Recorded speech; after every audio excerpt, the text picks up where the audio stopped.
Bharuch C division પોલીસે school વેનમાંથી MC ડ્રગનો જથ્થો ઝડપી પાડવાના મામલામાં વધુ 2 આરોપીઓની ધરપકડ કરી કાયદેસરની કાર્યવાહી હાથ ધરી છે। ભરૂચ એસઓજીએ ગત તારીખ 8મી ઓગસ્ટના રોજ બાતમીના આધારે રહાડપોર ગામના મસ્જિદ પાસે રહેતો પ્રકાશ અંબાલાલ પટેલને 62 ગ્રામ એમડી ડ્રગ્સ મળી કુલ 7.10 લાખથી વધુના મુદ્દામાલ સાથે ઝડપી પાડ્યો હતો। આરોપી સ્કૂલ વેનમાં ડ્રગ્સની હેરાફેરી સાથે વેચાણ કરતો હોવાનું બહાર આવ્યું હતું। આરોપી વેનમાં જ ડિજિટલ વજન કાંટો રાખતો હતો અને તેના પર વજન કરી ઝીપલોક બેગમાં ડ્રગ્સનું છૂટક વેચાણ કરતો હોવાનો ખુલાસો થયો હતો।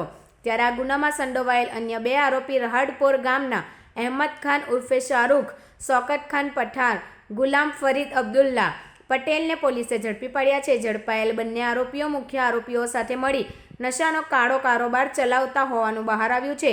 સી ડિવિઝન પોલીસે બંનેની ધરપકડ કરી કોર્ટમાં રજૂ કરતા કોર્ટે તેઓના 6 દિવસના રિમાન્ડ મંજૂર કર્યા છે।